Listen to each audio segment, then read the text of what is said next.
Alam niyo ba? Huy, Mari! Oh, sinong nakaka-relate? Ito na nga.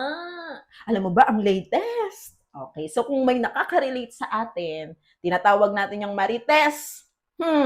Tama ba na maging Marites? Tandaan po natin kesa maging busy tayo sa buhay ng iba, pagchismisan at pag-usapan ang buhay ng iba, bakit hindi tayo maging busy sa mas dapat nating gawin para sa ikalalago natin? 'Di ba? So sila, pinagchichismisan natin, baka sumikat na, ikaw, ano ang ginagawa mo para sa paglago mo?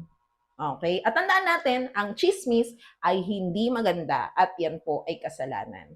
Yan ay slander na nakasulat sa Bible. Kesa maging busy ka sa kachichismis ng buhay ng iba, pagkaabalahan mo at mag-focus ka sa progress ng sarili mong buhay. Mag-focus ka sa proseso mo, wag sa proseso ng iba.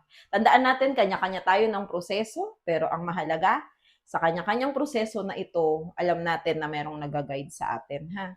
O, alam nyo na, kasalanan ang chismis.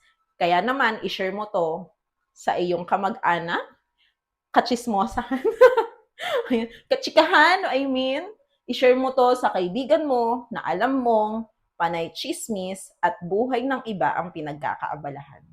And don't forget to follow Payo Center, Ears That Listen, Heart That Speaks. God bless.